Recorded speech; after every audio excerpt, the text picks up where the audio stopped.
ಸ್ಪರ್ಶ. ಈ ವಾಸನೆ ಬಗ್ಗೆ ತೋರಿಸಿ ನಿಮ್ಗ. ಇದು ಯಾವ ಹೂವು? ಮಲ್ಲಿಗೆ ಹೂವು. ಮಲ್ಲಿಗೆ ಹೂವಿನ ವಾಸನೆ ಹೆಂಗಿರ್ತದ? ಇದೇನು? ಗುಲಾಬಿ ಹೂವು. ಗುಲಾಬಿ ಹೂವು ಏನ್ ಹಾಕೋತಾರ? ಇದೇನು? ಸಾಬೂನು. ಏನ್ ಮಾಡ್ತೀವಿ ಸಾಬೂನಿಂದ? ಮೈಗೆ ತಗೊಂಡ ಹೆಂಗ್ ವಾಸನೆ ಬರ್ತದ? ಇದೇನು? ಊದಿನ ಕಡ್ಡಿ. ಊದಿನ ಕಡ್ಡಿ ನೀವು ಏನ್ ಬೆಳಗ್ತೀರಿ? ಅದು ಹೆಂಗ್ ಬರ್ತದ ವಾಸನೆ? ವಾಸನೆ ಒಳಗ ಸುಗಂಧ ವಾಸನೆ ಬರ್ತಲ್ಲ ಅದೇ. ಇಲ್ಲಿ ನೋಡ್ರಿ ದುರ್ವಾಸನೆ ಅಂದ್ರೆ ಹೊಲಸು ವಾಸನೆ. ಇದು ತೋರಿಸ್ತೀನಿ ಚಿತ್ರ. ಇಲ್ಲಿ ಏನಿದು? ಇದು ಏನ್ ಮಾಡಿದ? ಸತ್ತ ವಾಸನೆ ಹ್ಯಾಂಗ ಬರ್ತದ? ಹ್ಯಾಂಗ ಬರ್ತದ? ಏನ್ ಮಾಡ್ತೀವಿ ನಾವು ಎಲ್ಲರೂ? ಮೂಗ ಮುಚ್ಕೋತೀವಿ.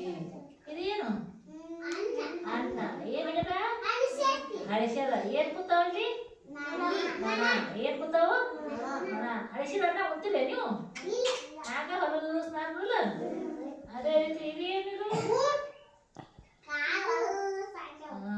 ಸಾಕ್ಸ ಏನದ? ಸಾಕ್ಸ ಕೊಟ್ಟಲ್ಲ ಕಾಲಿಗೆ ಹ್ಯಾಂಗ ನಾಡ್ತಾವು? ಇದೇನು?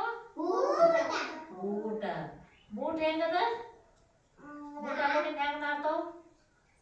ವಾಸನೆ ಹೆಂಗ್ ಬರ್ತದ?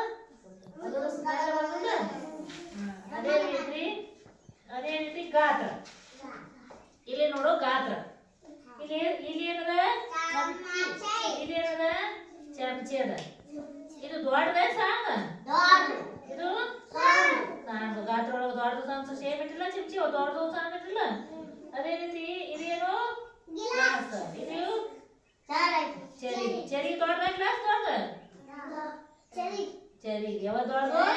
ಚೆರಿ ದೊಡ್ಡದು. ಗ್ಲಾಸ್ ಇದೇನು? ಕಲ್ಲಂಗಡಿ. ಇದೇನು? ಸೇಬೋಣ. ಸೇಬೋಣ ದೊಡ್ಡದ ಸಾಂಗ? ಸಾಂಡು. ಸೇಬೋಣ. ಇದು ಕಲ್ಲಂಗಡಿ ದೊಡ್ಡದು.